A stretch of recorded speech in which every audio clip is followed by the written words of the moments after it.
are an anarcho-syndicalist commune. We take it in turns to act as a sort of executive officer for the week. Yes. But all the decisions of that officer have to be ratified at a special bi-weekly meeting. Yes, I see. By a simple majority in the case of purely internal affairs. Be quiet. But by a 2/3 majority in the case of more Be quiet. I order you to be quiet. Look, you stupid bastard, you've got no arms left. Yes, I have. Look. Just a flesh wound. I don't believe I've seen such a display of courage, skill, nerve, grace, stupidity. I'll do you for that. Oh, what? Come here. What are you going to do, bleed on me? I'm invincible. You're a loony. The Black Knight always triumphs. Welcome on, and it is that time for Roundtable Live here at Revolution Radio, freedomslips.com. Be rolling on till 4 a.m. in the morning Eastern Time. New ideas, different hosts every night, different subjects every night. You never know what's going to happen right here at the Roundtable Live. King Arthur has nothing on us. We're going round and round.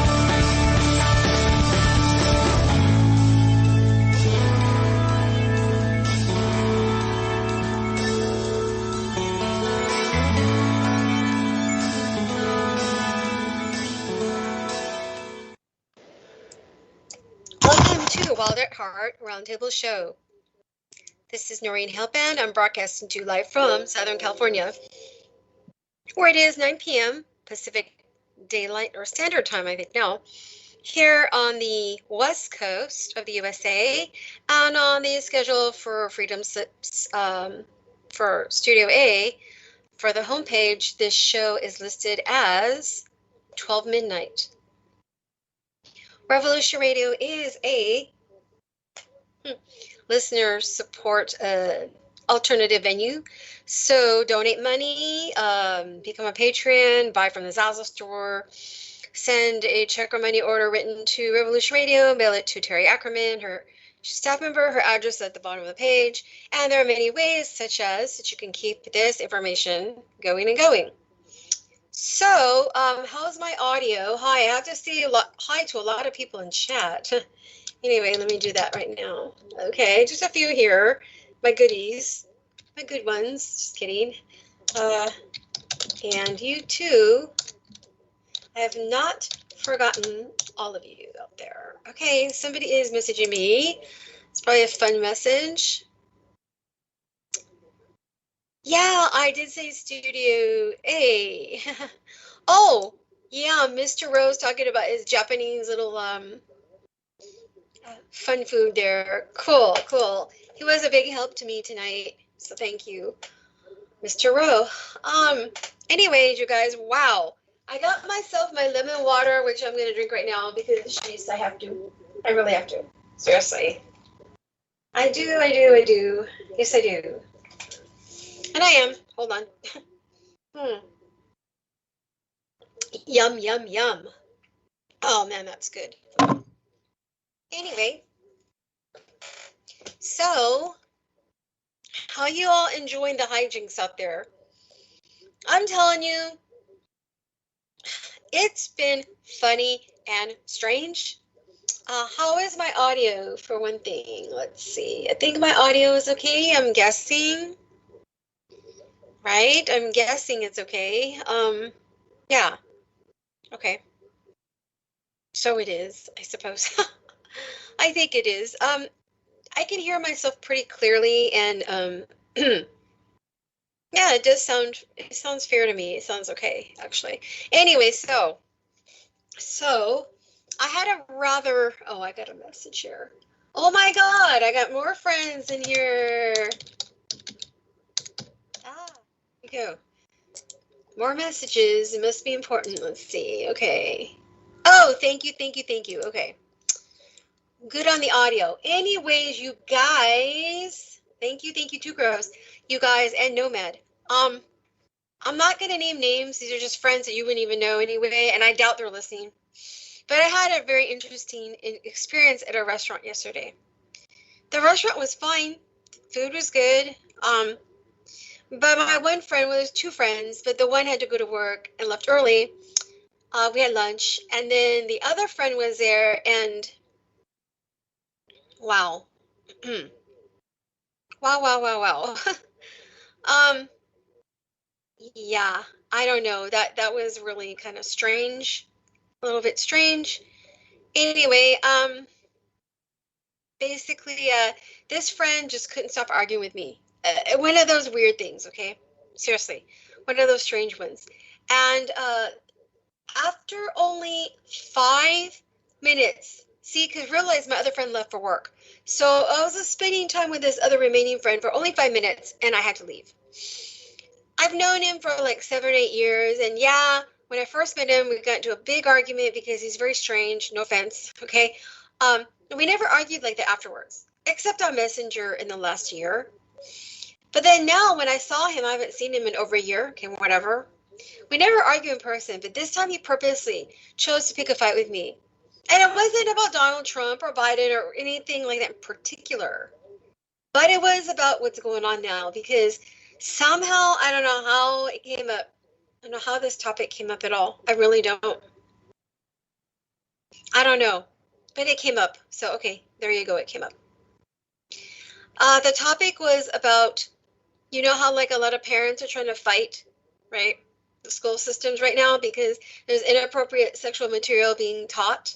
I mean, that ranges from like transgender education to homosexuality. But even worse than any of that would be like they're teaching or reading from books that are sexually explicit. And okay, understand, we're not talking about late teens, although that's part of the age range. We're talking children, grade school. And it's not happening in every school, but it does happen in some schools in the US. And parents are realizing it and they're taking this to task to their school boards. And the school boards are quieting them and, punishing them, all that, okay? Anything that they're harassing them. So this friend of mine, somehow we got into this topic and he just told me somehow, he said, oh, those parents, how do you know they're lying? I'm like, you got to be kidding me, lying? He goes, where is the proof? I'm like, why would you want to, I couldn't even know what to say. All right. And I said, well, why do children at this point have to learn about sex education when it's been so corrupted? Or I said something like that. He goes, well, because some parents don't teach their kids. I go, yeah, but, I said, at this point, maybe we better just teach like the basics because everything else is too controversial and not good for kids. And he just didn't get it. And I go, okay, can we just drop it, change the topic? Okay, I get it. He couldn't. So I go, thank you very much for paying for our lunch. It's highly appreciated. I gotta go. And I just walked out. That's it. These kind of people, no offense, I don't know what to say. He's just a protector of bad people. Okay. Why? He wants a virtue signal like he's a smart one, right? He's the good person. He's compassionate. He's smart. Seriously, that's what he thinks. And yet, he's not speaking up against what's happening to children. I said, you're not a parent. How would you even know? Like, you have to be a parent to know this, for one thing. Another thing, too, is, another thing about this is he just, I don't know, it was almost like, I feel almost like he's telling a rape victim that they weren't raped, that they're lying. That's what it seemed like to me. The whole gist of this thing about the parents being the bad people. Unbelievable. And I'm telling you guys, okay, he probably argues with me because I'm one of the few people that knows how to show him up on these topics. Your average person in society doesn't know how to talk to this kind of person. Okay, I kind of do, and he probably is surprised. I think that's why he enjoys arguing with me. But it's a waste of time to me because to me, there's his style of arguing or the topics, right? Basically just the topics. His stance on things is so, to me, like immoral. Anyway, Nick, how are you? And have you encountered people like this? Hi, same as always. How are you? Fine. I don't talk to people very much nowadays. The few people I do interact with is a couple of relatives, and one relative is a former guidance counselor at a junior high school. And I showed this person something, I guess it's on Amazon, called the Gay BCs. And it's a children's book helping introduce them to the world of homosexual sex. And and they were like, oh, yeah, what's wrong with that? So, this is how they've worked on even the older generations. Right. And how they've normalized this kind of thing. And just, it's just kind of just belief in the system, that the system is somehow legitimate, that, it's designed to help us. It's the best we can do. There's a wonderful video somebody put out. I got to find it, track it down again and watch it again. And, make sure it's available. He titles it The Best of All Possible Worlds. And that's kind of what, gets people embedded in the system and just going along with whatever. These people who are putting on masks, because they believe everything they're told. They believe this is the best of all possible worlds, and that's where they live. They could never, and that's one of the reasons they reject anything alternative or, conspiratorial, because it dislodges them from, it's not that they're afraid of being dislodged from the comfort zone, it's that they don't believe there's anything better out there, and so yeah, I don't know, I don't even talk to people anymore. They're we're all so isolated now, even more isolated than before, and I just don't have opportunity to talk to people. Oh, yeah, no, I agree with you. And to be honest with you, like I said, there wasn't this much argumentation between me and him in person, okay? Never. So that's why I excused myself, right? After 5 minutes, I just excused myself because, like I said, I told him, can we change the subject? And he wouldn't. So I'm like, okay, thank you for the meal. Bye. He treated me and my other friend, but that's nice. But it wasn't, I can't stay and entertain this person, it's ridiculous. So anyway, it's just funny to me how these kind of people like him think that they're the compassionate people. I mean, that's the weird thing.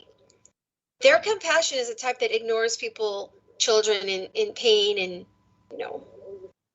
all that, what they're exposed to. That doesn't matter to him. It's almost like he's just flat out denying it. Why would parents lie? Whatever. I know I'm going on about this individual quite a bit, but I'm telling you guys, these people, these are the kind of people that virtue signal too, by the way. Okay. And name other people names and stuff like that. Okay. Right. So anyway, so much for that. Hey, you guys, you know what? Whoa, what's this? I'm looking at something here. Okay. This is another interesting thing. Now, I know, I don't really get into politics too much because, whatever, but I think this is actually intriguing. Do you guys know that Kamala Harris right now is not on Biden's good list? They're going to try to maybe take her down because apparently it seems like she's got the eyes on the prize to be prez, right? Or whatever. And you would think, okay, Biden's all for that. No, he's not. He made kind of a promise to try to get Obama's wife, First Lady Michelle Obama as president, not Kamala.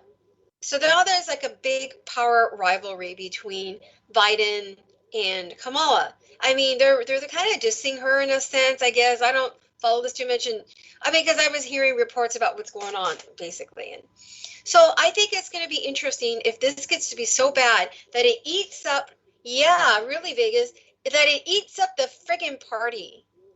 Whatever, okay? Understand, okay? I'm not just picking on one party, but you know what I mean. The one that we're dealing with now, for example. The infighting might create problems. Oh, well, if so, then maybe we could come in and say, it's our show, bye, right? So that's kind of what I'm hoping. But yeah, isn't that unbelievable, huh? Let me look that up a little bit. Yeah, I don't know if I'm going to find much. I was looking earlier. Kamala Okay, let's see. I think Biden wants Camilla out and Michelle Obama in instead. Oh boy. Yep.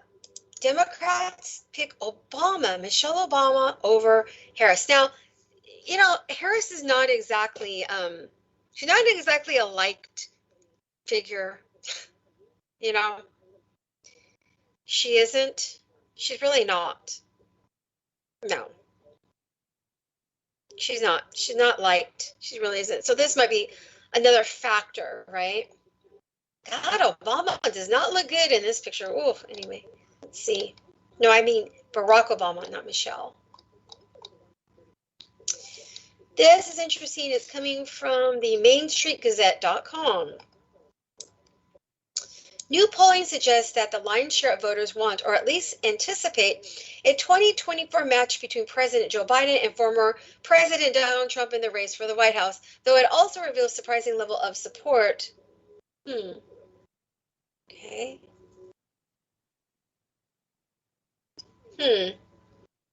Support for the concept. Oh. Okay. I think I see what they're talking about here. Okay. Never has. The lady. Let me finish my paragraph here. Lady Michelle Obama replacing the current commander-in-chief of the Democrat ticket. So basically, there is kind of like a, like I said, an in-house rivalry to this. But go ahead, Nick. There has never been more of a vacuum in the White House, I think, than ever before. I still remember as about over a year ago, that this guy had a live feed on YouTube. I was watching the replay, but it was live when he was filming it. He had the television on, and Biden was making a speech in the Rose Garden. And he had a camera live on the Rose Garden. It was empty. There was nobody there. Well, Biden was supposedly giving a speech live from the Rose Garden. So, of course, I've always said that, I mean, it's all just a puppet show. It's not the real power, blah, blah, blah. It is a right. show. And but it is funny, though. That's never been more true than today. Isn't that true? Like even more today. Is it just a complete vacuum of nothingness there? And people are still paying attention. So, I mean, Joe Biden could be, I don't wish ill on anybody, of course, but Biden could be vacationing in Tahiti or something, and everybody still thinks he's in the White House, writing papers, signing his name, and people would still be following that, and he's still doing his job. He's doing exactly what he's there to do. He's distracting everybody, keeping our mind off of what's really going on, while we just get swooned by this puppet show. I know. I agree. Oh, you know what, you guys? My chat room is frozen, so I can't put the link in right now until it unfreezes. Sorry. Oh, that's really strange. Wait. Oh, no, there we go. Okay, here we go. Harris versus Biden. I would say Obama. Okay, there we go. Ha, ha, ha. Ha, ha.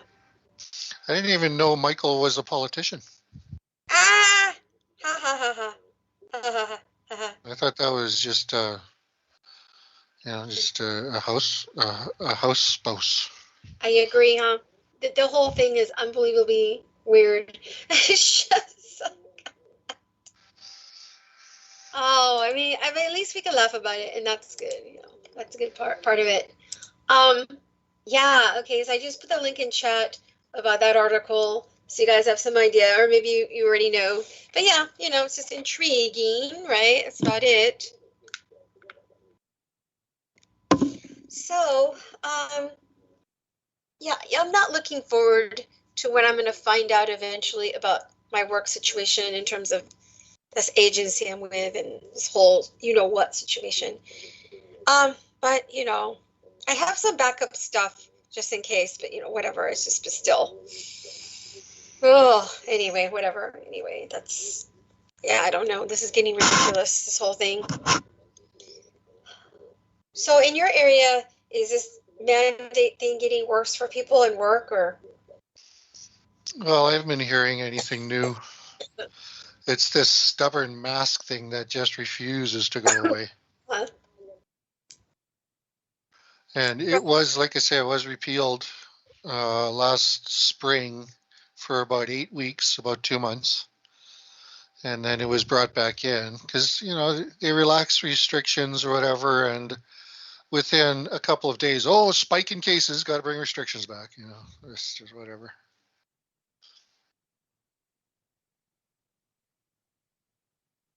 Right. I agree. I just really wish I knew how many people are on the side against the mandate, like for real. I think it's quite big, including the quote jabbed and not jabbed. I don't think this is something that's just like, okay with everybody. I do not. I really haven't heard any general vaccine mandates, as in everybody, anywhere in the world. Mm-hmm. But it is amazing what they're doing in Australia and New Zealand. Just lockdown, and everybody just complies. That's been the scariest thing. It doesn't scare me what these politicians do, what the corporations do, what the Illuminati does. None of that scares me. What scares me is what the people go along with. That's what scares me. Yeah, you want to say, hey, thank you for making, our lives weird. Thank you for helping them invade our lives and take away our freedoms. Yeah. Not take away. I need to check myself on that. They can't take anything from us. Okay. What they can do is they can violate our freedoms, but they can never ever take them away. And I myself am voluntarily, I don't go into stores because I just don't know enough how to defend myself against their harassment. Right. Chevy Cool in chat says, that article, the Camilla and Biden situation. This person says, Chevy Cool says, that tells you Obama is running the country. Well, indirectly, somewhat. It's kind of interesting, really. Well, we should credit individuals with a lot. I know. Hitler did this. Hitler, right. I know. That's why back when Trump was in office, people were saying Trump was our last hope. It was just, how delusional. I'm sorry, but you cannot expect one person. I don't care if he's president or whatever. I agree. You can't expect one. I totally agree with that. It's just, I think I'm more amazed by the weird behaviors, but whatever. It's just like. Well, that's exactly, again, that's what I'm in fear of, is people just continuing to watch these puppets and continuing to think that this is the end all be all, because the power politicians have is the power to influence us, and as long as we're watching that and reporting on that and reading articles based on that, then they're influencing us, aren't they?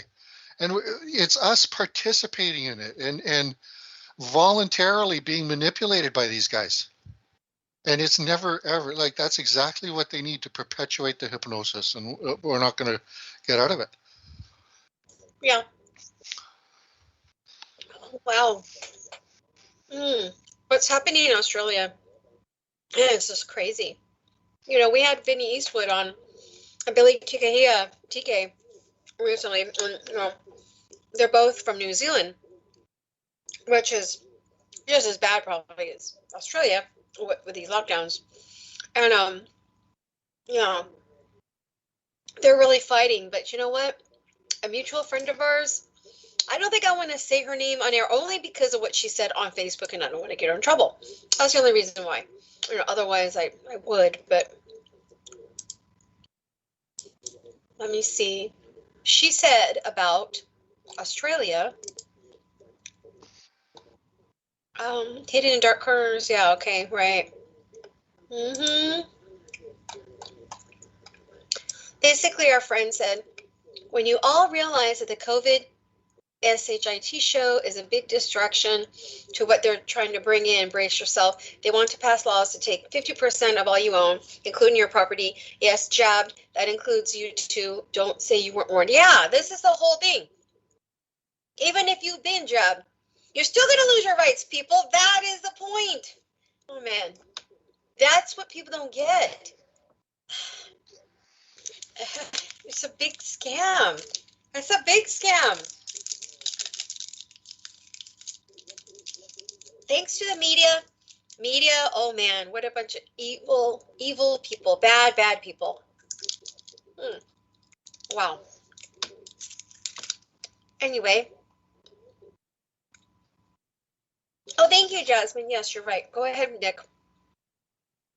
Well, I was just thinking, everybody is dependent on that paycheck.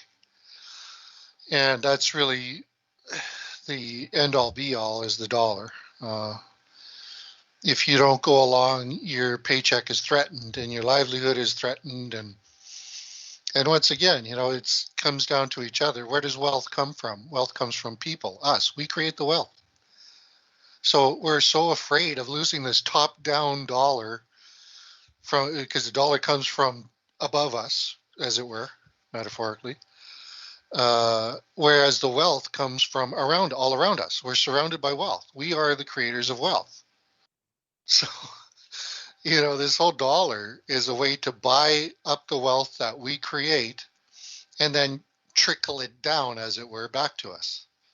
And we think that's the only way to do it.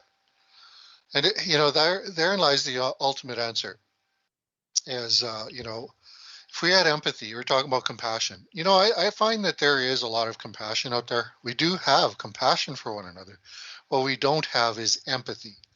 We have emotional investment in one another, but we don't have, basically what I would call a spiritual investment. We're very isolated spiritually, where we should be collectivized. And so we don't have empathy. And when people suffer, we don't feel it. We don't want people to suffer, but we don't feel it when others suffer. And so the machine marches merrily on. I think the movie, what was it, 1932, 1927, somewhere in there, Metropolis? Yeah. They were trying to tell us that, this machine turns us into drones. Yeah, it's not good. And we're not getting that message. We're not getting the message from Orwell about the contraction of the language. We're just not getting the message. The answers are all there. The answers are there, and they're not in the news headlines. The anti-answers are in the news headlines. So people getting on air, reading headlines, they're just spreading the lies, aren't they? I suppose. So I call that unconscious drones. Go ahead. I see. Stardust Man says, Noreen, your guest, Nick, needs to know Australia is standing up. Yeah, okay. No, I want to counter that comment. The comment I was reading was from somebody who we know. I just don't want to say the name because of what she wrote in Facebook. That's the only reason, okay? She was making a comment in a thread, about the losing of rights in that country.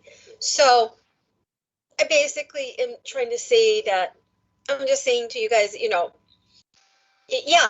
despite the fact that there are protests, they're trying to get these other things done. But there is a lot of pushback. There is a lot of protests, and that's fantastic. Wish there was there is here in the U.S. I wish there was more, though, But there is protests everywhere. Let me see here. Next week I might have a guest named what's his name? I'm here. Greg Fernandez Jr. We'll see if he comes on next week. Oh my goodness. Let's see. Yeah, she's okay, but that comment was just something she made, which is like, it sounds like just a complete trying to take over of everything over there. So what's happening? If Australians want to stand up, what they need to do is, en masse, stop locking themselves down. Stop complying with that. Go out and do your thing. Open your businesses. And when the when the police want to come and try to raid you for having your business open, you get your neighbors, everybody swarm and just defend in peace. Peacefully defend these businesses to stay open. Yes, I agree. that has to be true in a big way everywhere, you know. Everywhere. You got it. Everywhere. Because I think if not, then people are going to go, what happened, right? That kind of thing. So. They're wearing us down, all right, getting us used to losing, you know, losing this part of society, losing that part of society. We might get a few things back, but then they take away 10 more, and then we get 4 more back, and then they take away 10 more. And it's exactly how we got in all this way over the last century and a half or so. Right. Coming up on 2 centuries. About 1850, they started buying up the education system. Mm-hmm. And we've been under that auspice ever since. Yeah, the very education system that friend or whatever he is that I had lunch with was totally trying to protect, you know, completely protecting it against the parents. And I said to him, I go, I think the parents' taxes pay for the schools, right? Whatever. It's not like they could dictate to us. He's making it like they should be able to dictate to us. I'm like, wow, where did that come from, right? But yeah, it's kind of how they did it was, you know, you'd have community schools, they'd have, you know, community funding, and well, here come these oil barons and say, well, we'll give you all, you know, equivalent of multi-million dollars, but you know, when we do that, we want somebody on one of our people on your board. mm-hmm. You know, and pretty soon it'll be 2 or 3 people on their board, and pretty soon they're the whole board. Yeah. And before you know it, it's the oil companies directly running the entire education system. Mm-hmm. And it didn't take very long to do that. So, yeah, we're, you know, this whole idea of you know, basically the energy companies and all of transportation being petroleum based. It's, you know, it's just so dirty and just, you know, a dank future, a very dystopic future that they're leading us towards, and to be able to defend that. I mean, I'm pretty sure I could tear apart anybody trying to defend the modern day school curriculum. Yeah. Well, my friend, ironically, Mr. Compassion, Mr. Thinker, Mr. Compassion, whatever, you know, he wants to protect the schools over the parents. Yeah. I'm like, wow. What a jerk. Yeah. Government knows so much better how to educate children than children's own parents. Yeah, I'm not surprised to hear that at all. I don't know. That doesn't sound like it makes sense to put down parents. He was putting them down, calling them liars. Well, because he doesn't want children who think for themselves. He wants consensus. That's what this whole thing is leading to. That's what the wet dream of the Illuminati is, to achieve consensus, get us all to agree with what they want. And that's what this guy is clearly, he's done. He's mind napped. His mind has been kidnapped, and he believes that children should be drones, because that's the only way to have civilization. It's the only way to generate wealth. It's just the drones. I think he doesn't realize he's also not protecting them from being sexually molested. Seriously, because the sex ed stuff is not appropriate. Okay. Yeah. So there's something very devious about that, and for him to say, "Oh, you know, I wasn't even able to talk to him long enough to even get into the actual sexual assaults and weird things going on in schools, you know. I just said to him about the inappropriate level of sexualized education. But he just right away thought, oh, no, that's good. Because some parents don't teach kids sex. So the schools need to do it. I'm like, please, you gotta be not like this. Yeah. Yeah, sex ed, it does belong in schools as far as I'm concerned, but appropriate sex ed. Like, is he really talking about that? Are they really having drag queens go in there and talk to the children? So in some cases, see, that's the problem. And I didn't even get to go there with him and say, well, are you okay with like drag queens and talk? I think I did illustrate the talk about the sex in the books that they're reading to the students. I think I did touch with that with him, but he just didn't seem to be he's got an agenda. He's really screwed up. You know, I'm never really that personal about people, but this is a single guy. He has been married, divorced, no kids. Just what an idiot. Sorry. God. Well, you have to be an idiot to believe any of it anymore. You really do. Oh, so the trial for Kyle Rittenhouse is resumed and is probably going to be finished by Friday, I think. Looks like there's more of a probability of him, being found not guilty of murder, whatever. Jesus, it was all self-defense, all of it, pretty clearly illustrated in the trial itself.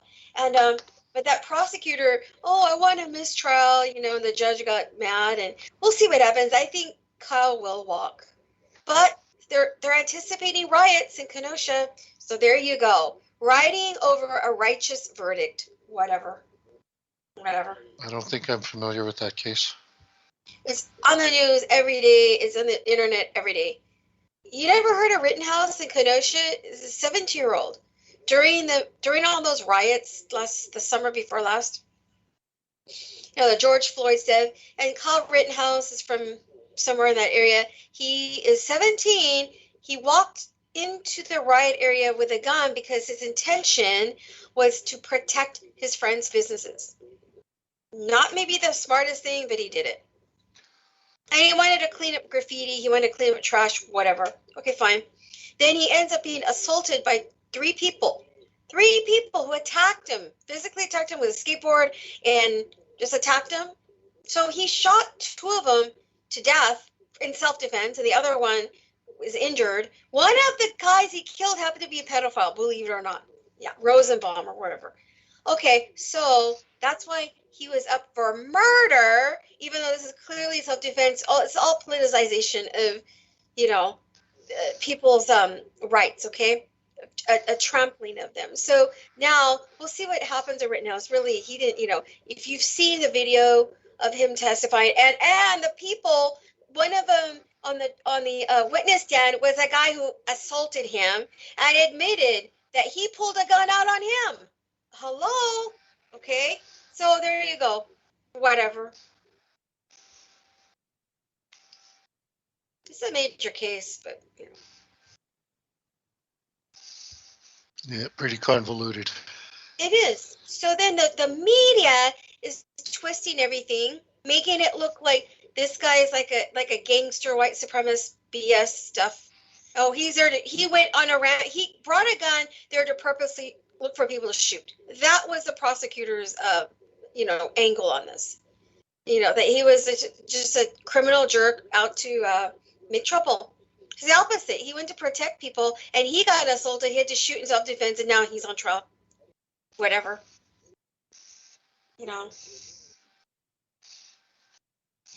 Very high profile. Probably he will be found not guilty, but then here come the riots or whatever. Rioting for what? Did you know, Nick, that the people he shot weren't even black? They weren't even black.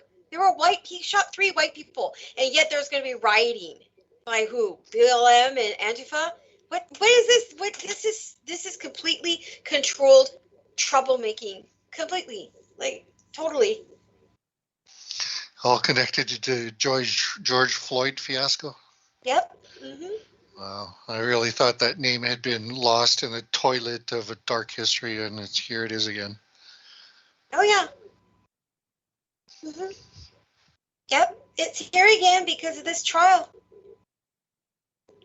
Well, what the media says is probably the opposite of what you need to believe.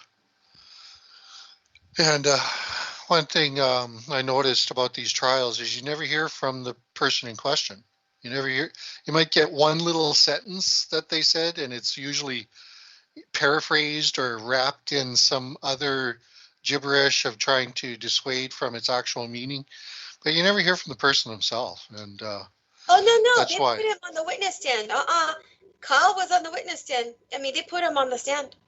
I know, but what did we hear in the media? Did we hear anything he said in the witness stand? No, on the media. That's what I'm saying. Yeah, they wanted to make him out to be like a murderous jerk. Mm-hmm.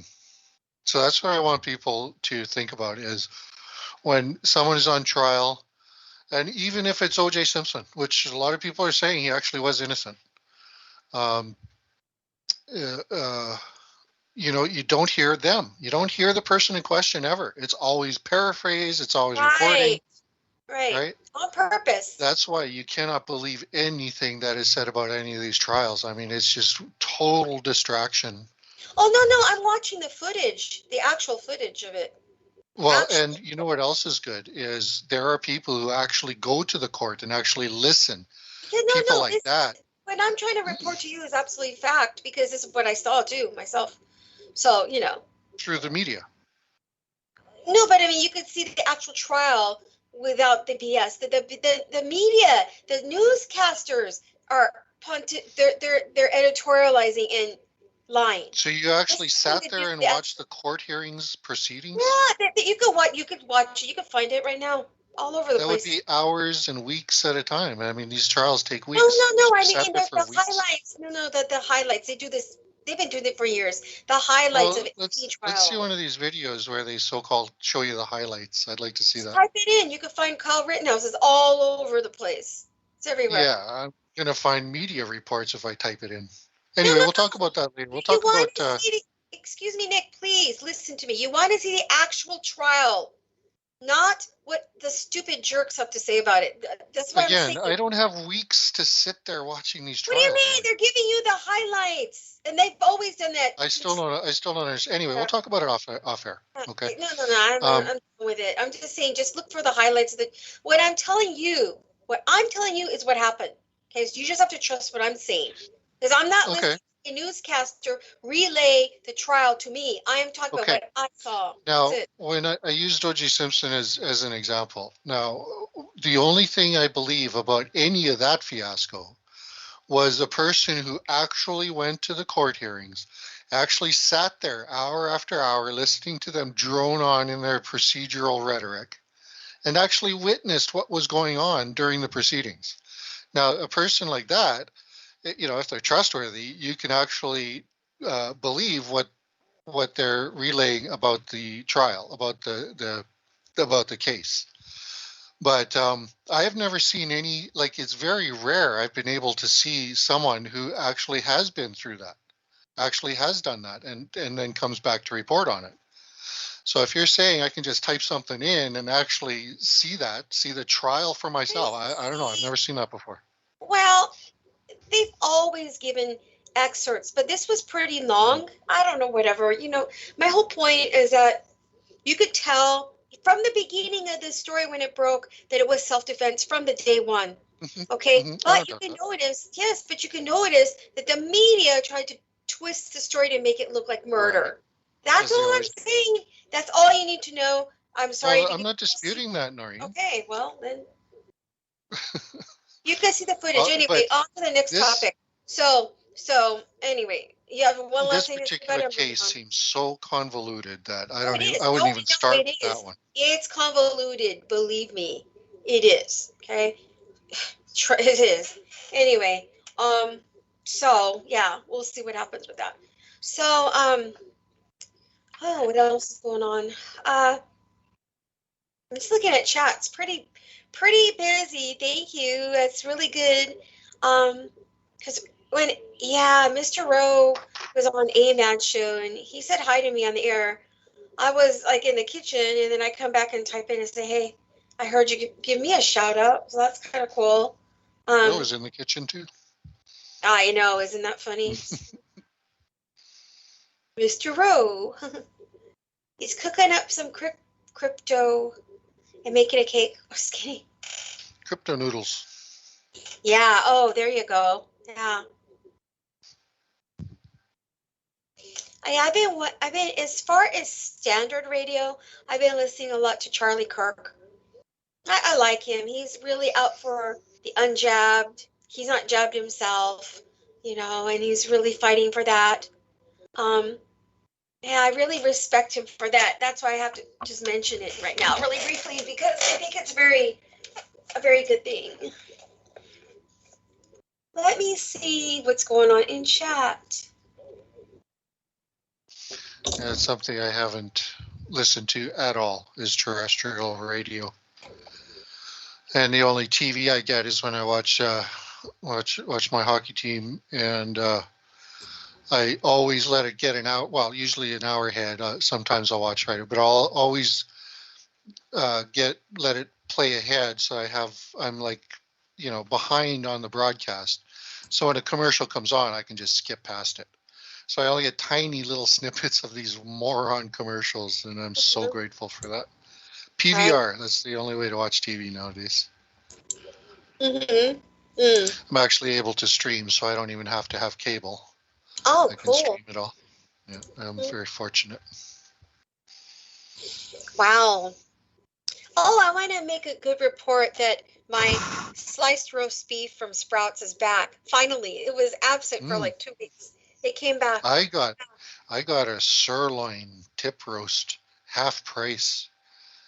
Oh, I looked really? it up where I order groceries. It's like a 7-pound roast, and it's like $50 right now. And I paid like $24 for this. Oh, I'm so happy. Wow. I got That's 2 big cool. roasts. Oh.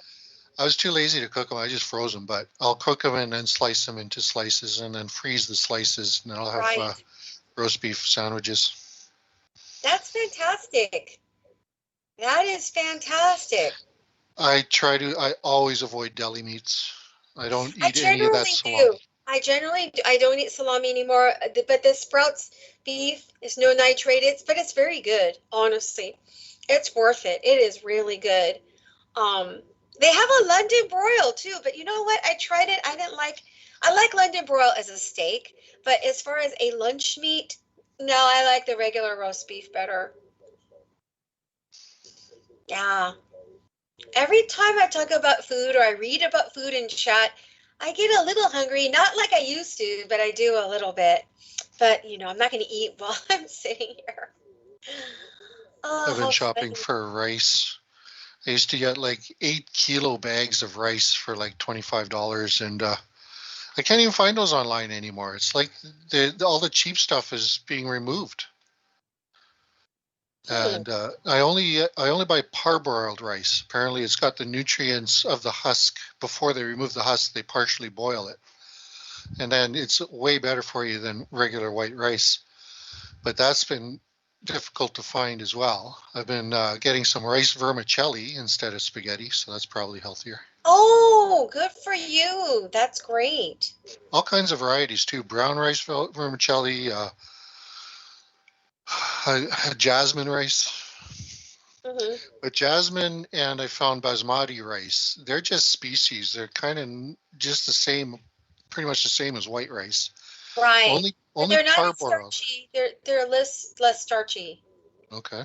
Let's tell you But that. only parboiled is the one that actually has nutrients from the husk boiled into the grain. Mm-hmm. So that's the one I concentrate on. Parboiled is probably, I think, still believe the healthiest rice you can eat. Yeah, I have some too. I'm going to start using it, because I'm not using the starchy rices as much. Hardly. I can't even go there. Oh, God. Oh, I tried rice refried in ghee. That was Good. How did it go?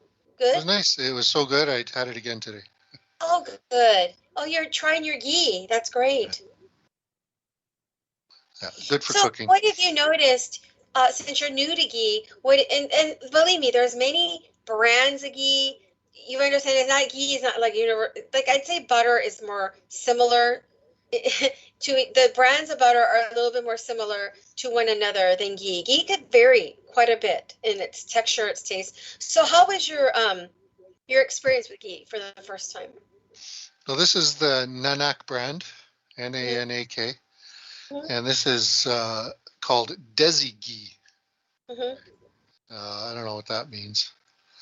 And I found first way I tried to use it was to put it in my mashed potatoes, where I usually use butter. I tried ghee, and I was quite disappointed. I found that the butter has way more flavor than the ghee does. But the ghee I actually did buy for frying, because I like to fry in butter too. But I heard ghee was probably a little bit healthier for you, so I switched to ghee for frying. It's interesting. Like I said, I'm not expecting you to shop through a million brands of, all these different brands of ghee to find one you like. But I also had to go through, because I'm buying it locally here. I had to go through a few ghees before I found one I liked. And the irony is the one I like is only sold in Little India, which is not far from me, but when I get it, I have to go there. Because the other brands, somehow, I don't know why, I don't like them as much. And that even goes for some of the brands in Little India I didn't even like as much less from other stores. But the one brand that I found that I liked, it's not expensive, it's pretty reasonable, and it is good. It's got like a nutty flavor. It's good. So I tend to like a ghee that's more nutty in its flavor. I don't know if that's the traditional way, but so this one is. So the one you have, I have no idea if it's good or bad. I haven't tried it, but So it's very mild. It's pretty light. The stuff I fry in it tastes very light, and you don't feel that heavy, lump in your stomach after, because I overeat a lot. Mhm. But I am all for, I really like the taste of butter, and I will try a different brand next time. See if I can get one that has more butter flavor to it. Mhm. Or nutty. I like the nutty flavor. But again, realize though, I've been exploring ghee for a few years, so that's Yeah. why I know, but Yeah, nutty sounds good too. It doesn't sound bad. no. But the brand I have is nutty compared to the others. So, Which nut? no, it's just the way the texture is. No, this is the brand. It's the brand. No, I'm wondering what nut it tastes like. What, if it was nutty, Oh, what nut? you know what? It's hard to describe because it's ghee tastes like butter, kind of, right? So, it's clarified butter is what it is, but it just has like a roasty flavor I like. But it tastes a little bit closer. The way this brand is tastes a little bit more like actual butter, somewhat. So I like it. So, yeah, I love this one, and yeah, the parboiled. Yeah, I don't know why people don't know that it has more nutrients. Huh? They don't know. I don't think, or something. I don't know what it is. They don't know. Yeah, they just don't know that it's healthier. Something about it. I know what you're talking about. It's got some kind of it's more nutritious for sure. Definitely. Yeah, I like it. You know what? Chevy Cole says, doesn't matter what type of rice it is, it'll keep you alive. True. It is good to stock on rice. I agree. It's just that because of my health issues, okay, you guys, I can't just eat any kind of rice. That's why I have to be specific and get the lighter jasmine or basmati or parboiled, whatever, brown rice. Because, yeah, I have to. So. I consider eating a burden, and I really don't care about gourmet or anything delicious. All I care about is that if I have to eat, I'm going to make sure and eat the best foods I can so that this burden is less, right? And so for me, it's all about, maximizing, maximizing my efforts and making my efforts as, fruitful as possible. Mm-hmm. So I'm always looking for the best sources, and I still don't know. Like all my life, I have wondered which foods contain the nutrients I need so I can properly balance that intake and, be as healthy as possible. It's always been a very high priority for me. And I still don't know. It's still a mystery. It's still that's one of the things they hide from us. I mean, they've known long before any of us were born what exactly nutrients we need. That's the kind of thing that you should be teaching in school. We should know exactly how much selenium we need every day, how much vitamin B complex. That should be second nature, like the back of our hand. But there's a reason that is a mystery.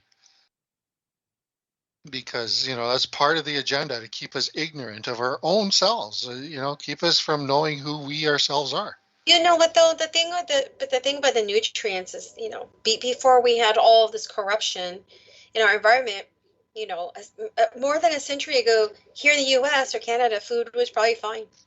In other words, you didn't have to take a lot of supplements because a lot of your food was still okay. So that this is a big part of it. right? I mean, quality of food. The big problems came with chemical fertilizers. Right.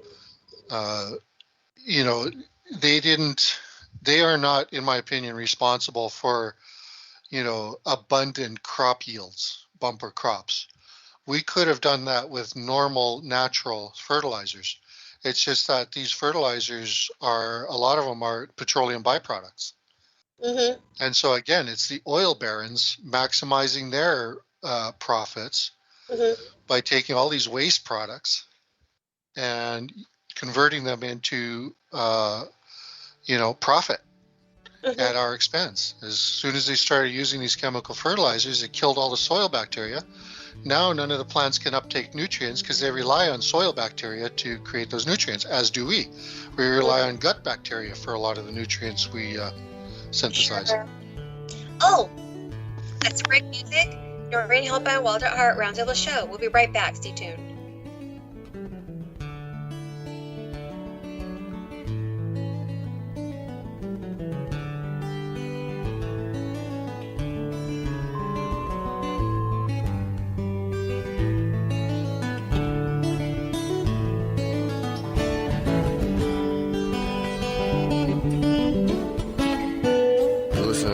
Radio at freedomslips.com, and we'll be right back after this message.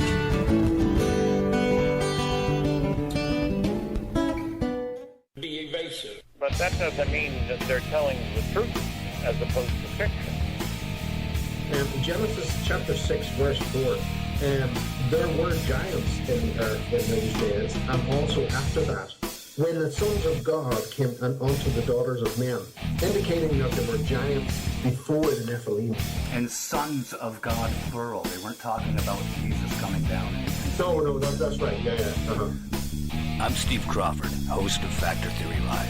Join me every Sunday night from 10 p.m. till midnight Eastern Standard Time on Revolution Radio at freedomslips.com. Check it out.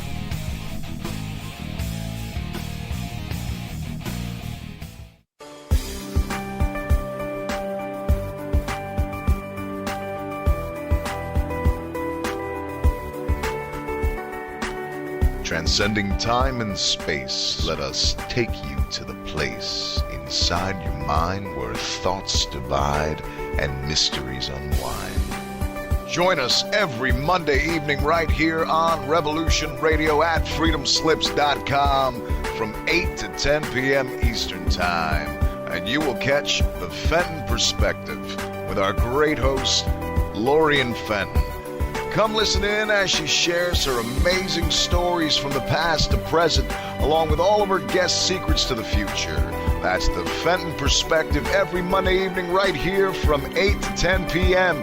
Eastern Time, only on Revolution Radio. Oh, and you don't need to expect us. We're already here.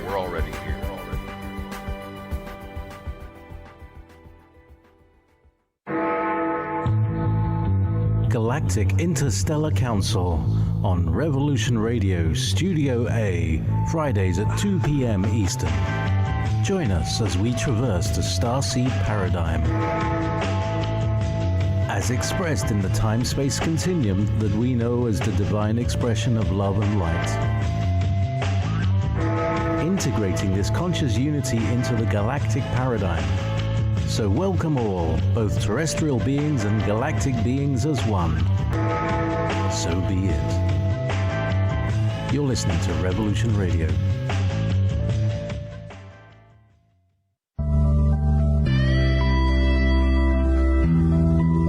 If you think for 1 second that the Capitol will ever treat us fairly, you are lying to yourselves.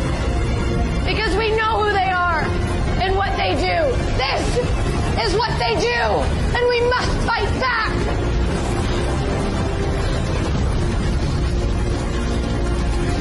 You can torture us and bomb us. Fire is catching. And if we burn, you burn with us. Good evening.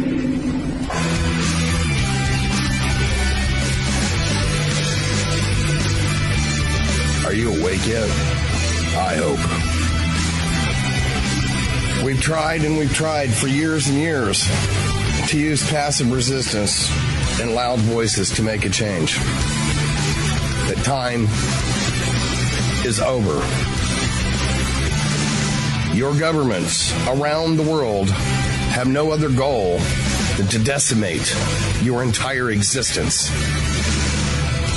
at the hands of the bankers and the elites.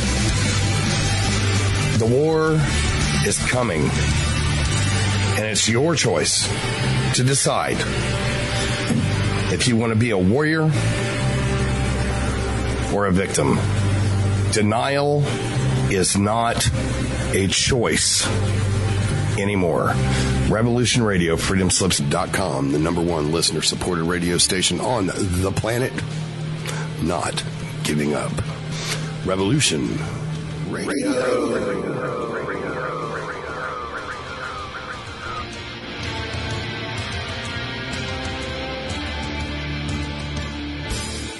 Welcome back to Noreen Halpin and Wild at Heart Roundtable Show. And I'm here with my friend Nick. And yeah, it's kind of a nice night over here in SoCal. And yeah, I went to refill my lemon water. Yay! All right. Suddenly I'm in a better mood. I don't know if it's lemon water or whatever. It's all you guys listening to me. I'm telling you, that's the key. You know, you guys, it's so important right now. A lot of us have online connections. I do. You do. I also have in-person connections, and I hope many of you do too. That's also important. Maybe more important, right? Or equally, or more. I don't know. Nevertheless, you know, I was thinking today, because of the problems we're facing, right? We need to be more consolidated. If it's not just online, but in person. I think all of us communicating, if we live near, see, this is what makes me kind of mad a little bit. I see these media people that are very aware, don't get me wrong, and maybe they're busy, okay, but they need, I think it's not just about going on YouTube or going into Skype or WhatsApp or Facebook or whatever and just chatting. Those are great. Those are great. But if you happen to live, you know, near any of these people, it is better to meet, because we got to be united, not just online, but in person. Okay. I'm still about to meet somebody I had on my show. It's just, we just haven't got around to it, but I'm going to, Masaki, I don't know if he's listening, but we're going to do it. Because the more those of us that are aware meet each other, I think it's better. There's people that are on YouTube that I know they live around here, but they're just too busy. Not that I even talk to them, but I know who they are. I'm saying no, but let's just say popular YouTube people, a few of them live in this area. When I say this area, again, SoCal is vast, okay? So please don't think it's like your neighbor, okay? Something like that. But, you know, but actually some of these people live a little closer to me somewhat. But, you know, they got their fans. They're too busy to, like, really, you know, coalesce with, you know, people in the quote community. I'm going to call it the community, okay? Sorry. No apologies, actually. I'm calling it the community. So I think it's very important that we unite in person with our community, not just online, not just on the phone, okay? I say this because I think there's something energetically stronger when you meet with people that are like-minded, because you can have each other's backs in some manner a little better. You can maybe go out and protest together. Maybe you could fight together. Maybe you could support each other together. I am not saying that online contacts or on the phone contacts are unimportant. No way. They're very crucial. Very, because we're in such trouble in this world that we have to like be broad in who we talk to. So no, I am not in any way discrediting or devaluing our contacts we make, you know, through electronic, systems. Okay. I'm just saying that, you know, if you could take it up a notch, if you can, oh my God, I'm gonna laugh. Something funny here. It's kind of funny. Sort of. Anyway, okay. Anyway, So yeah, if you could meet up with those people, I think it's more powerful. I do. So I just had to share that because I just thought to myself, my God, because there's really, I mean, some of these famous people I'm talking about, they really should just rent out a big thing in a restaurant and just invite people. I'm not kidding. I would do it if I could, but whatever. I'm saying I don't have the money to because no offense, some of these people that are famous, they could do it. They could rent out a room in a restaurant and just say, hey, come, come, whatever, locals come, something. They could do it, because I think that if they've got that much power to speak out and people listen to them, no, then you need to start to actually have get-togethers with these people. That's what I would do if I had their money, right? I don't. But if I did, yeah, I would say, okay, my God, I got like 1,000 people that are really proactive in fighting for rights. I'm going to rent out, a banquet room, whatever, and we're all going to get together on this date. Maybe if there is an issue with how expensive that room is, yeah, I would say please donate money. Or maybe just charge everybody $5, like a $5 fee to get it, to kind of make up for costs. I think these things could be done. If you have any kind of money, you don't have to be super rich, but hey, just say, hey, let's get together physically if you are in the area, and I'm just going to request you give to me $5 because here's a proof that this room is under my name. There you go.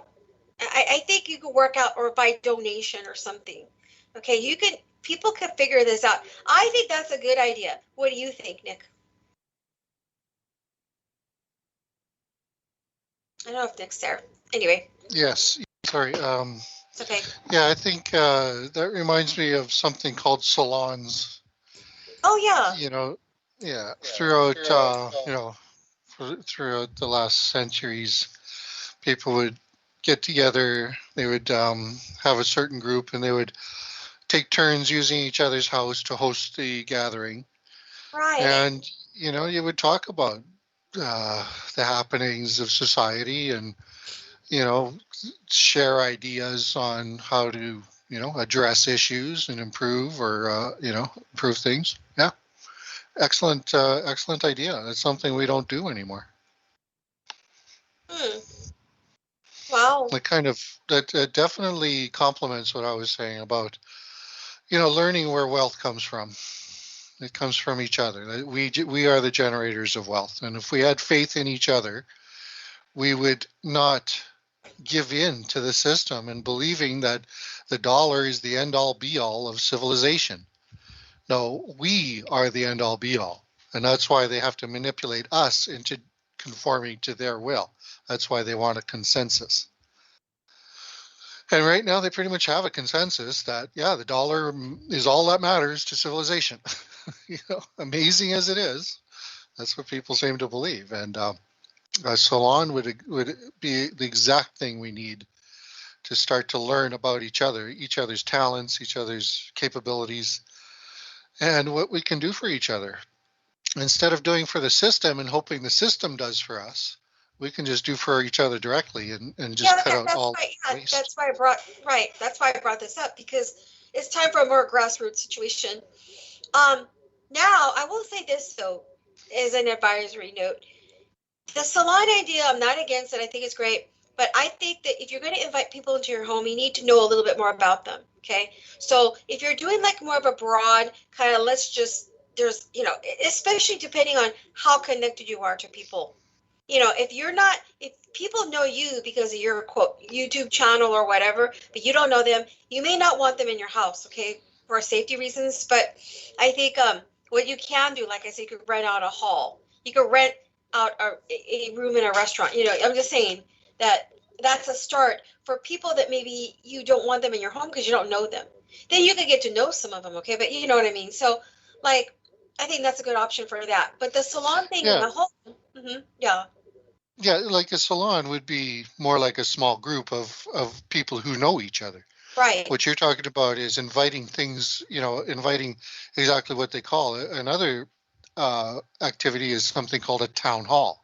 There you go. And literally, you open it to the public, you rent a hall, and you have speakers, and You can have, question period and stuff like that. Yeah, town hall is a great idea too. I think that's where you implement ideas, but a salon is where you create ideas. No, you're correct. Man, we're also spread out. I wish you guys, that I know you. And a lot of people in chat, I feel like I know them, but although I don't, but I do know some. But, if you can come to my home, but yeah, it's kind of like the late Mike Ringley, the owner and originator of the station, he would have Hawksfest. So he would have an open invitation to listeners. That was kind of cool. I mean, he had it, did he have it like 3 or 4 times, Nick? Something, right? I think. At least. Yeah. No, I don't think it was more than 5. Maybe 4. I don't know, whatever, something like that. But I think it was at least 4. Yeah, but this was sort of open invitation. So this was on his own, grounds where he lived. So in some ways, it's kind of like, whoa, you're inviting people from, whatever. But I think he felt secure with his security situation, whatever, and he did it. So, hats off to him. He's passed, but, he did that. And in doing that, he got a lot of the people connected to the station to actually meet each other in person, right? That they would not normally meet each other, Now me, I'm in a position, and I'm not the only one, you guys, okay? There's other hosts on Rev Radio like me that happen to have met, I don't know how many people, a certain percentage of people from Rev Radio in person, more than once, okay? I guess I can name the hosts because, hey, we're they're hosts on here. Some of them, most of them still are, or they were. I will be mentioning people. It's off the top of my head. So Bill Grant, if he's listening, I don't know, he might be. Yeah, I've met him more than once. And who else? Wendy from the Granada Forum. I met her a few times at the Eco Forum, which is like a town hall type of event. Although she was part of it, but I don't think she headed it. Okay, you understand? But she definitely helped assist it. So I met her a few times. I met her at Conscious Life too. Obviously, Noreen Fenton. I knew her because of Doug Dietrich, who was a host Here. Who else? God, it's a lot. Others too. Shawnee Van Morton. Rectify, the late Rectify. I was almost going to meet, Rectify. I was almost going to meet Olive, the late Olive, because he lived in Southern California too, but it just didn't work. He died before that. That's sad. Oh man. Anyway, and then there's people really. Oh, Angela Black, right? She was a host. I definitely know her in person.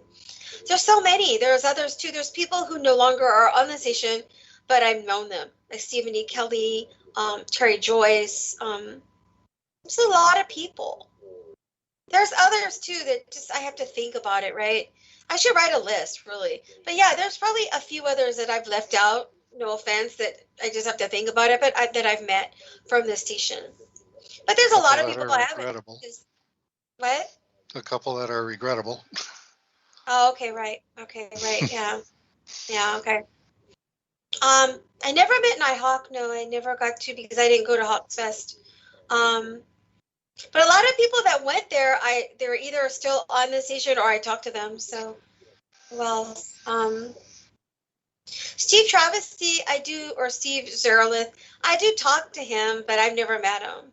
I don't talk to him much, but he did reach out to me the other day. So shout out to you if you're listening, Steve. What's he doing these days? If people don't know, he had a show on the station. You know what? We didn't get to go into it too much. Oh, he was pissed off or sad because he tried to apply at this grocery store, but they want the jab. He's like, forget it.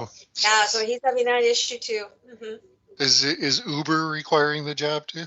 No, I don't think he's doing that anymore, but I don't know. I don't know. I don't know. No, I forget who I was talking to about this.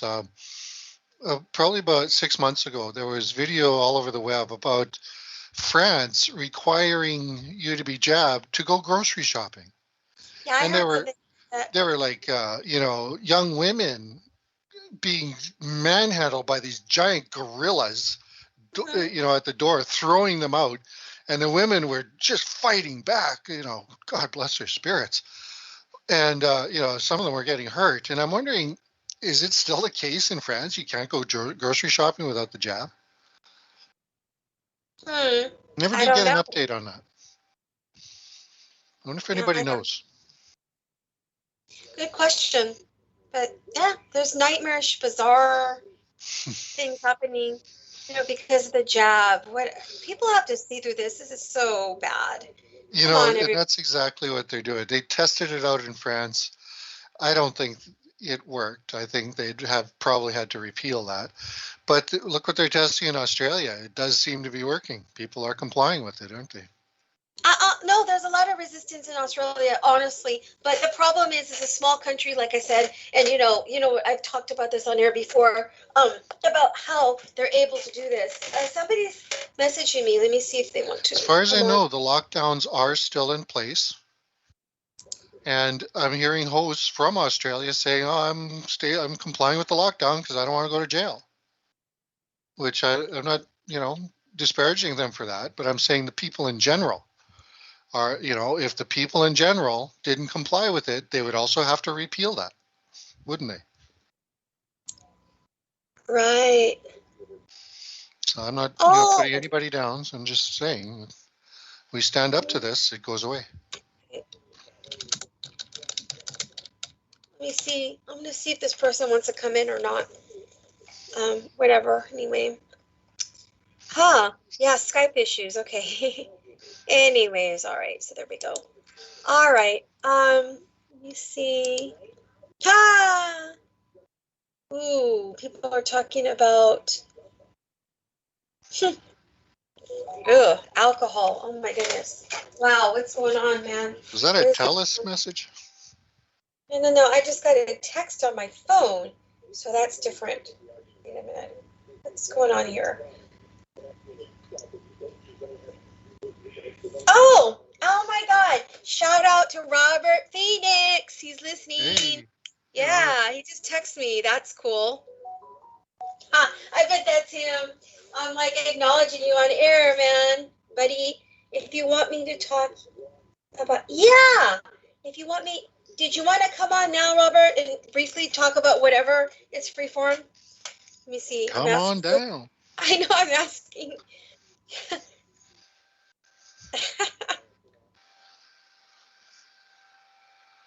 If he does, I don't know if he does. Yeah, I know you have. Yeah, we didn't get to talk about that. Did you want?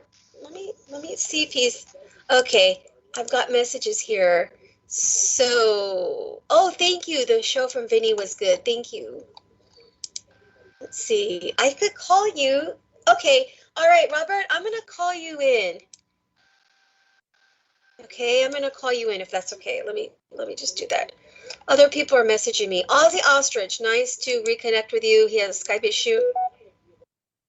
Okay, he's got to put it. Okay, why don't you text me when you're ready, Robert? Okay, he's going to pull up his Skype. Hey, this is like a really cool impromptu little thing here. This is really cool. Yeah, of course. Now, Robert Phoenix is going to come in a little bit, but, again, of course, other people naturally can come in. Let me just pull you Yeah, it'd guys. be nice to have more of your former guests come in as callers and give updates and join in whatever we're talking about at the time. Right. Let's see. Okay, hold on one moment. I got a few people now to pull in, so just a moment, Robert. Let me see here. Participants, invite. Here we go. Yes, okay, this is kind of like weird. How come I was able to do this earlier? They changed. Invite. Let me see. Yeah, I want to invite people. Hello. Okay, I think I see what's going on. This is kind of funky. How this new thing here, I don't like it. It's really confusing. Okay, add. Yes, I want to add people. No. Please, what's going on here? Not that way. This new setup. Oh, I can't. I gotta. Nick, you're gonna help me with this later with this new setup because I'm having trouble.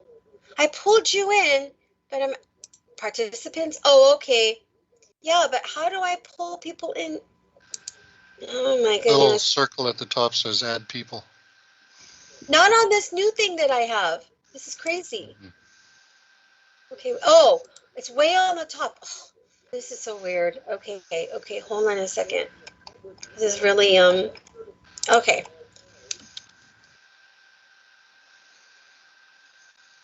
I'm having some trouble pulling other. Okay. I Hold don't on. think I have Robert Phoenix on my list, No, so I can't. I have him. I have him. It's not that. I'm just.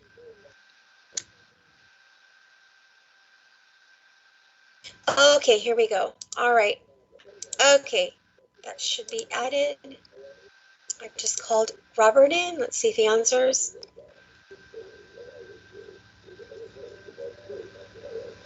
I'm having some trouble pulling other. Okay. Hold on. Oh, can you mute? Hey, it's me. Hey. Hey, Robert. How are you? Good. How are you, Noreen? Good. I'm actually doing better hearing from you. It's been a while. It's great. I got a surprise guest, listeners. He's been on my show before, and he's brought other guests for me to interview too, like Masaki and Emily Moyer. And say hi, everybody, again to Robert Phoenix. Yay! Hi, Nick. How are you? Hey, Robert. I'm miserable as ever. Thanks. That's his byline, okay? Just that's his go-to line. Just accept it. No, just kidding. He's like the Snoopy. He's like the Charlie Brown of. I'm kidding, Nick. Charlie Brown school, okay? But really, you're like the adorable Charlie Brown character. You know. It's authentic. He's authentic. Right. Yeah.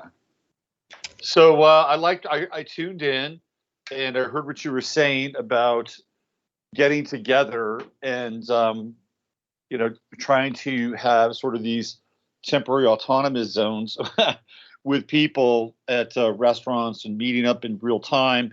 And I've been a big proponent of that for a long time. When the internet started to be a thing, I wanted to meet people offline. And then, I've been doing my my podcast, YouTube, and my website for about 10 years. And 3 years ago, we started to have a gathering of people in Texas here.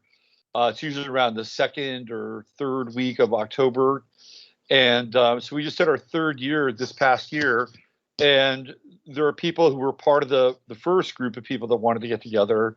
And then, some of that core group is still meeting. But, every year we get new people. And it's been a great experience. We spent 3 days together in the Hill Country, and we have speakers, and I planned offsites for people. And last year was really great because, we were going through this terrible lockdown, and it gave people an opportunity to step out of their lives. We did everything mask free. And that meant that whether we were on site at the hotel or off site, we were basically doing everything in our power to make things very normal. So it's been a really good experience. And a lot of little subgroups have kind of splintered and kind of formed on their own as a result of this. And then I also have a chat that shows up on my show on a daily basis. A lot of those people have found each other and gotten together, and it's really heartening to see. And we're moving into the Aquarian age, and I was just listening to David Dubine, who obviously has a show on Rev Radio, and he was talking about, and I completely agree, the breakdown of the supply chain and just in time. Legacy systems with, retailing, it's all collapsing. So we're in this really interesting pivot where the new world that they want to superimpose upon the old world that's being eradicated, and something different, something more unique and novel and kind of untested is really trying to get some legs under it. And these are exciting times. And I really resonate with your kind of desire to meet with people in 3D. I think it's a very important thing.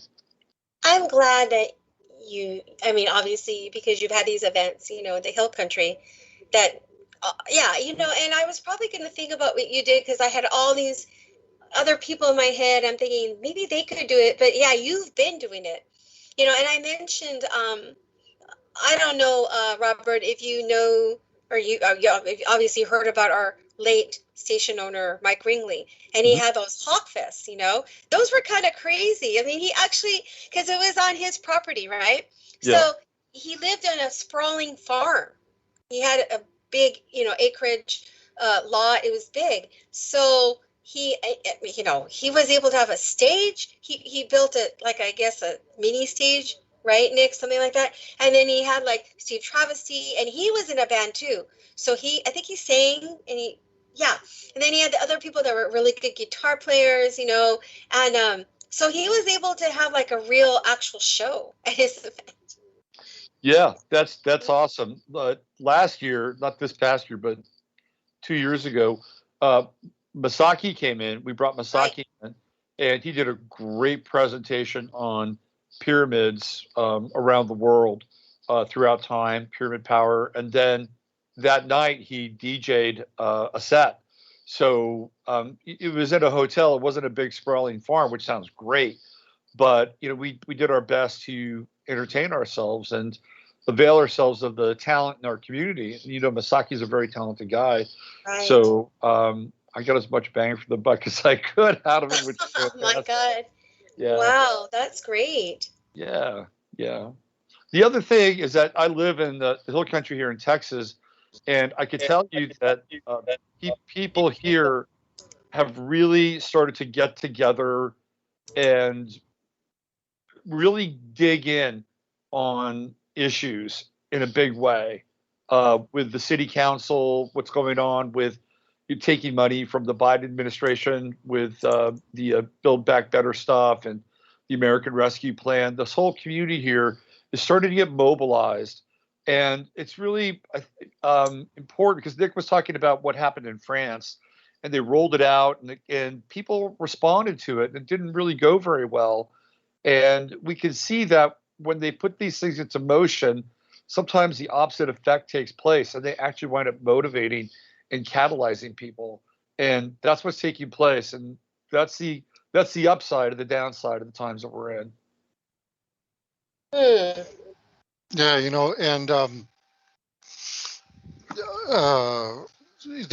and France has already been one of the countries that has, been pushing back with the Yellow Vest protest. I think that was ongoing for a couple of years before the COVID thing.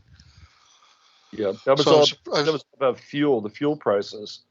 And so I'm surprised they even tried it in France, of all places. It's really interesting. I'm going to just drop a little astrology in you, if you don't mind. If you go back and look at 1968, that's when Chiron was in Aries, and that's when the last time it was in Aries, and that's when Paris was burning. That's when they were having the revolutions in the streets, and things were getting very hot and heavy. And so here we go. Chiron and Aries comes around again, and we have the yellow vest. It's almost like clockwork. And I think what they did, Nick, is they decided they were going to run the COVID program to stop the yellow vest protests, just like they ran the COVID program in Hong Kong to stop the protests in Hong Kong. They were going to put the brakes on it. But I don't think they thought that through completely, because that momentum just kept kind of moving forward, and now it's gotten bigger. It's not just the yellow vest anymore. Correct. It's not. And what do you think, Robert, about like the extreme actions being taken in like Australia, for example? And apparently there is a lot of pushback and protests. Do you think that it's effective though, given the situation that they're in? I think the Australians are in a real tough place Uh-huh. because I know people in Australia.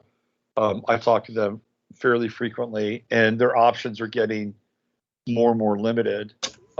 Clearly, they're in the process of ramping up these COVID camps. Like, they're getting ready to put people in camps in Australia.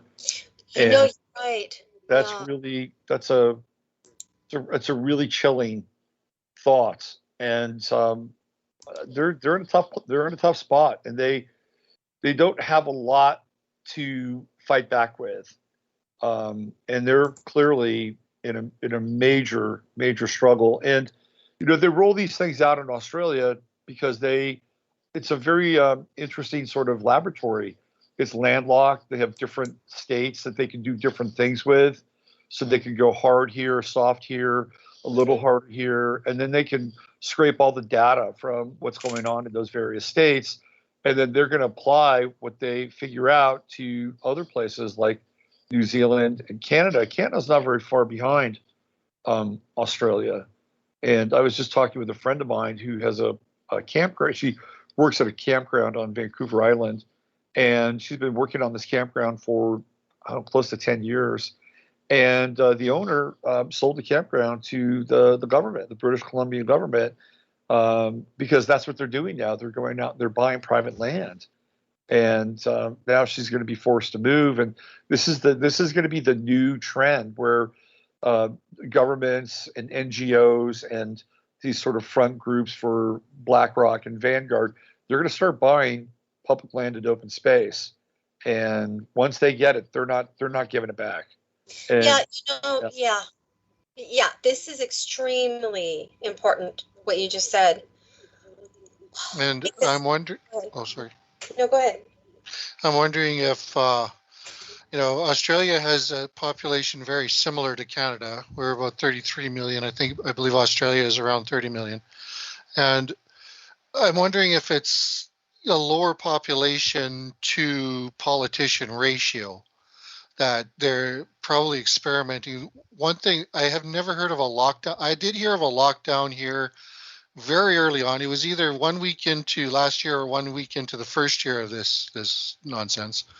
But I never heard about it at the time. I heard about it months later. Apparently there was like a lockdown for 2 weeks. I never heard about it when it was happening, and I didn't change my behavior. I still went out and did my usual things. So I'm wondering if they didn't even, I still haven't heard anything about any lockdowns here. I have no doubt, like they've been talking about building FEMA camps for a decade already, and that's already been established. But, I think one reason they didn't try here what they're doing in Australia, even hint at it, is because of how spread out we are. We're way more spread out across a much larger continent. And you're right. I mean, Australia is much better contained. And the people, I've got 500 miles to the nearest major city, but they've got, 5,000 miles of ocean to the next nearest land. Yeah, exactly. So I'm wondering if that's why they're doing so much more in Australia.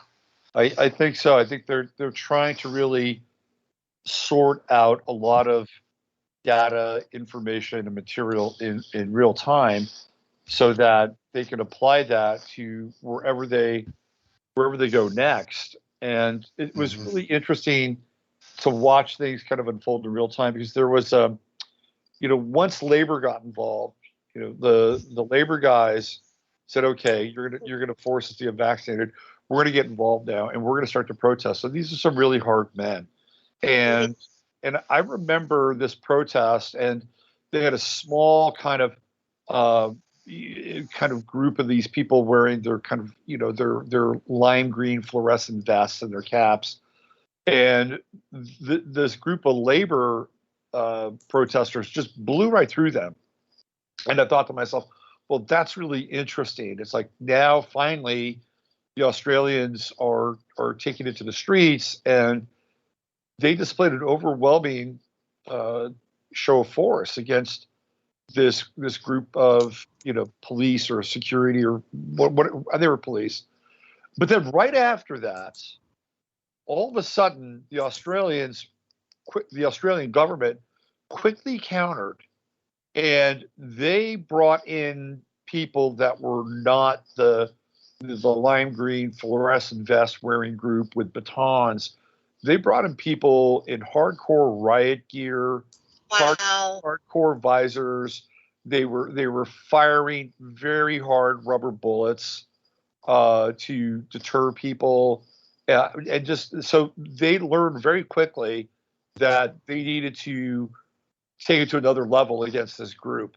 So they said, okay, if that's what they're going to do, we have to really ramp this up. That happened within, I'd say, 72 hours. The response was in 72 hours. That's how fast. Yeah. Oh my God. And I had this I don't know if you saw the picture I posted on Twitter, but I noticed one of these characters in the riot gear. They're you can barely make out who they are. They have a slight area for their eyes where they have like a clear. In this case, it was a clear visor, and I noticed that the guy did not look Australian. There was something about him that looked different, and I basically got a still shot of this guy getting ready to take the butt end of his rifle and crack this guy's skull, and he looked Chinese. He had a very Asian look about him. Now, you could be Asian and be a member of the, I guess, Australian National Guard or whatever they're deploying, but it wouldn't be that far fetched because you don't know who these people are. You can't really tell who they are. Unlike the people in the lime green vests, you can see who this other group is completely occluded. And I would not be surprised if those were actually Chinese soldiers that were called in. You know what, Robert? I'm telling you, as far as I can tell, China definitely has its claws in Australia. And this started like years ago, because I was lucky enough to accompany Douglas Dietrich for a free trip to Australia in 2013. And when we landed in Sydney, right away, I can see they have billboards in Chinese language, and all these Chinese or Asian, whatever, tourists were all around us. I mean, granted, okay, it's not like Asians were the only tourists to Australia, but, obviously China has a big population, and they're not, I wouldn't say they're really close to Australia, but closer than other places. So, they were already catering to the Chinese already, even then, and probably even before that, right? I mean, this stuff, it's like way back, right, with these things. I mean, but I noticed it. Yeah, I think that once China really hit its stride right around, I would say, the early 2000s, late 90s, early 2000s, you had to have the Bushes come in. The Clintons come in and give them most favored nation trading status. And their production and their access to technology went vertical during that time. So once that happened, I think they really started to make their move into sort of the regional area of the South Pacific. And I'd be interested to see like what was actually taking place in terms of mergers, purchases, things like that. Because I would take it back probably about 20 years. That's when I think China started to make their move. I think you're right. Because by the time I was there in 2013, like I said, you land there and you look at the airport and it's got when you leave the actual airport, right in the vicinity, all these signs in Chinese. I'm like, wow, right? There's more signs in Chinese than there is in English or what, Greek, or you know what I mean? Like wow, it's like so obvious, Yeah. But, yeah, because I do believe that that's why the Chinese army is large. What they're trying to do is use maybe members of their military, like you stated, right, to actually land on the grounds of foreign countries. I mean, you hear rumors about that happening here in the States. I don't know what you think of that, but well, I think that the Chinese have had sleeper cells here for a very long time, right? And I think that they've had them through the university system, either as students or as faculty, and being able to move information or communicate directly with the government. I mean, it's the easiest way for them to assimilate on some level, but also have a back channel to any number. And I think it's not just like, well, we talked about this today, or this is part of their infrastructure, but there could also be very dual purpose. And if they needed to be, they could be probably boots on the ground or something like that too. And I think that's been going on for a very long time. Mm-hmm. Right. Yeah, because we're basically already under global government, and so and there are factions within that global government that compete with each other, and so that's where you get your world wars. Is this faction wants to pit, and they use countries like chess pieces, and they veil themselves behind the flags of countries. But that's why for me, it's not about what country. It's just about seeing through that veil they use to hide who they really are. It's really just one global faction against another. Yeah, the Chinese are really the pit bull now. They're the pit bull against the West, but there's somebody feeding the pit bull. Okay, like and then the Chinese themselves, they probably believe that, well, they can eventually turn the tables and run the game, even though they're being fed, to play the role of the pit bull, right? So I think you're totally right about this, Nick, and it's gone beyond countries. We're dealing with factions, crime families, syndicates, bloodlines. So there's a lot. There's a lot to take in at that level. The countries are basically these, synthetic, artificial demarcations. And even now in the United States, we're barely a country. We're a country hanging by the thread at this point in time. Literally, countries are just vessels. Yeah, and they always change. Whenever they want to, flip the script on a global level, they will always have a war. They'll change the boundaries of countries. They'll change the name of countries. Or the maps will change, and we're in that process right now. That's exactly what's happening now. Yeah, because you could say that China is the economic pit bull. United States still the military pit bull, and the Vatican/Britain is the intellectual pit bull, and they're all just kind of it's a spiritual thing. So they're kind of competing for the minds of the people. And they were building up China. I mean, ever since the 80s, I remember I was still basically in school, is they were changing it to what they called a service economy around here. And they were deliberately moving industry. I mean, it's a fascist dictatorship. People mislabel it communism. Communism, ownership by all. No, it's fascism, ownership by corporations, and moving all of their manufacturing to where they could still get slave labor. And so that's how China became the economic pit bull, is because you're right. They fed that pit bull to get it big and fat. Yep. And, and just, it's all about suckering the people into believing, and believing their lies, so that we blame individuals instead of taking, keeping our eye on the real movers and shakers.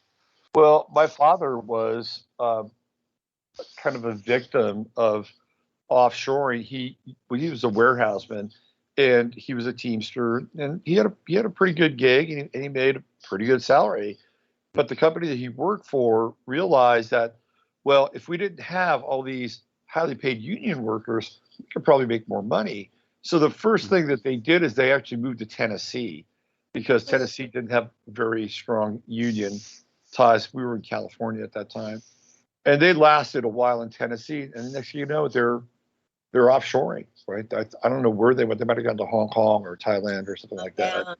But that was at the turn of the 70s when that started to happen, and a lot of people who were in industrial and manufacturing jobs just got cut out from those jobs. They had to take lesser jobs at lesser pay. And the other thing that really contributed to that was the restrictions that would be placed on certain businesses as related to things like the environment. So if you all of a sudden had a business where you were doing something that was perhaps not as environmentally sound, or somebody felt like, well, we want to retain this wetland, and there's nothing wrong with that, by the way. But a lot of times the environmental pieces were used against companies so that they could no longer have a business. Like right now, even if we wanted to make chips in the United States, we couldn't do it, because environmentally it would be so outside the bounds of what would be allowed by these massive chip makers in China. So the ecological restrictions, which we're going to start to see again in a very big way very soon, really determined also how the economy was going to move.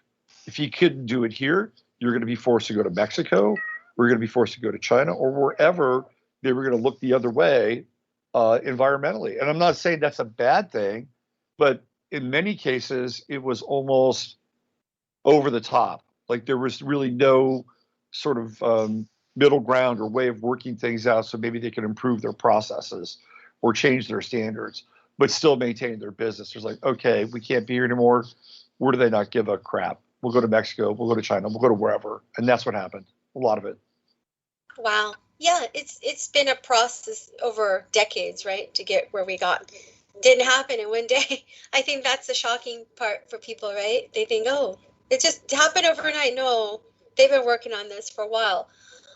You know, the big news story right now is Rittenhouse, Robert, and you did talk about it in your recent videos, okay? By the way, Robert Phoenix, maybe in a few minutes or whatever, you can give a plug about everything you do. You're in many venues, which is good, okay? So you've been discussing about Rittenhouse.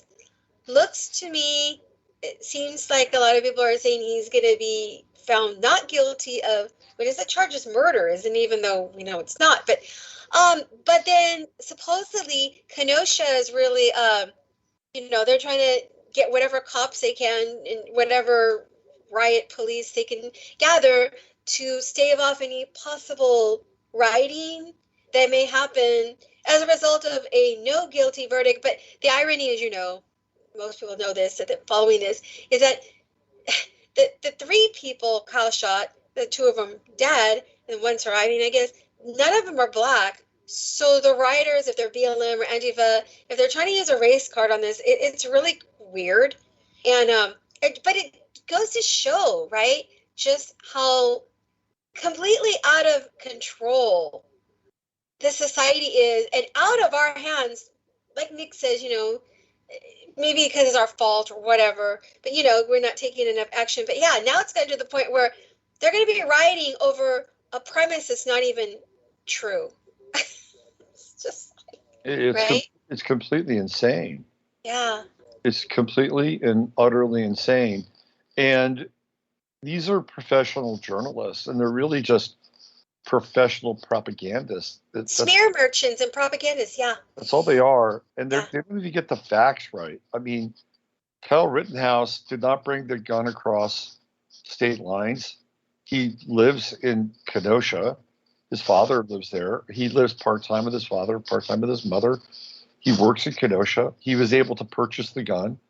The judge ruled that the type of gun that he had, which is an AR-15, falls under the statute, which is very convoluted, of Wisconsin gun law.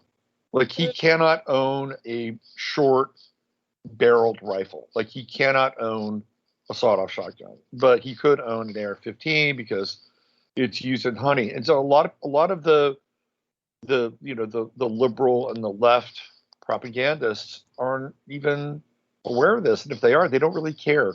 And that's the scary part. Yes, they don't care. They don't care about facts or truth anymore. They just care about a narrative. It's really frightening, actually. It's a narrative that's actually an anarchistic narrative, and it's just, and the defunding of the police, and all these politicians are on board, right, with that. That just leads up to less law enforcement, right? Whatever. It's just I don't know. Yeah, and they refuse to. It all comes down to this age of abundance, that there's still poverty. I mean, poverty is the cause and the reason that there is 99% of the crime. So you get rid of poverty. That's the way we can, basically obsolete the police and most of the courts and everything. Is you bring everyone to self-sufficiency, crime goes away. Even organized crime doesn't pay. And you've got an empowered population, and they can take care of themselves all of a sudden. So that's the and for me, protests are just begging please, slave owners, be nice to us. That's what protesting is, you know. It's all about the way to fix this is non-compliance. We just got to withdraw. And for me, the best way to do that, we were talking, or I don't know if you heard earlier, we were talking about getting rid of the dollar and you know, create our own dollar, create our own economy. This completely disenchains us. The dollar is the big chains around all of our necks. We get rid of that dollar, everything that they do to us, they can't do to us anymore. You know. Well, I think that there's a lot of truth to that. I want to go back to your poverty statement because I think it's an interesting statement, and I think the poverty isn't just material poverty, although I'm sure having more resources at one's disposal is always a better thing. But the poverty that I think is really afflicting us is spiritual poverty. Yeah. Right. That, to me, that's the biggest affliction, because how many people do you know that are really, really well off, but spiritually they're just impoverished? Yeah. And I've met people of very humble means who are some of the wisest, kindest, most patient, caring, and loving people that I've ever run across. Mm-hmm. So these are two really interesting extremes and juxtapositions. But unfortunately, what's happened is that we've moved away from spirituality or this idea of God so much that this materialism, this stark materialism, is supposedly the answer for the type of poverty that you're talking about, Nick. And people, once they get there, they realize that their lives aren't all that better. Or in fact, Jay-Z even said, you have more problems. You've got all these problems once you get all this money, which in a lot of ways is quite true. And I think if we're going to change the situation, that we really have to address the spiritual poverty, and that is a very, very deep topic of conversation. And that's amazing you bring that up. You could almost say that material wealth is inversely proportional to spiritual wealth. That the more material wealth you have, the less spirit you are in touch with. And possibly, unfortunately, it's not the case across the board. There are a lot of people also both materially poor and spiritually poor. Yes. But it does seem to preclude, when you get a lot of money, you cannot also have good, strong spiritual connection. There may be exceptions, but for the most part, that's the rule. If you have a spirit, you have empathy, and you start using your money and your material wealth to help others, that's when, we only have a few more minutes left of the show. Harry, I'm sorry, it's kind of late to be bringing you in. It's because I want to let Robert promote, his stuff. So, but thank you for joining anyway, Harry. Maybe join in earlier next time, but I'm glad you're on the call with me. Is that the music already? No, that's okay. 3 more minutes or so. Okay. Anyway, Harry, do you want to say hello really quick? Hello, really quickly. Hi. Okay, thank you. Okay, Robert, promote yourself. It's your opportunity.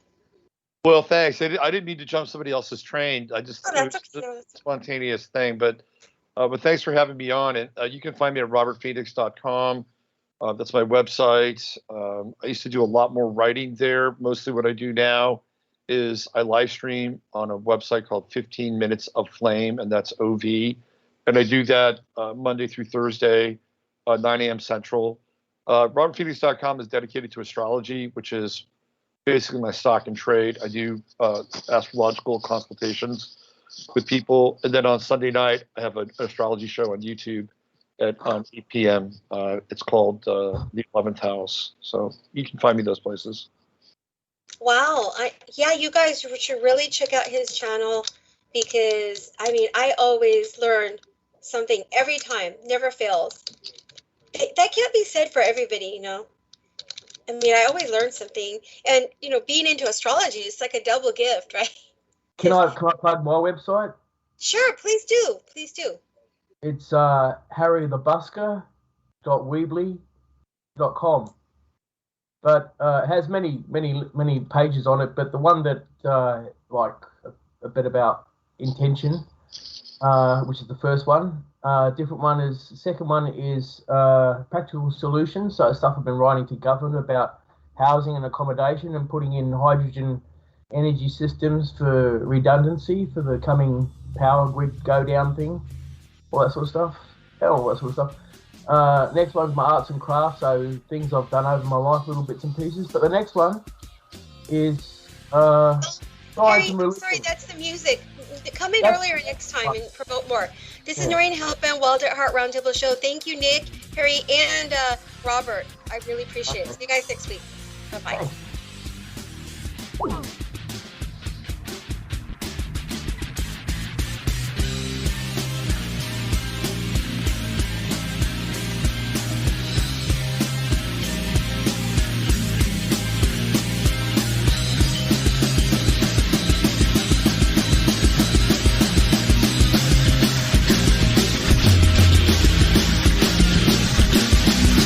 Thank you for listening to Revolution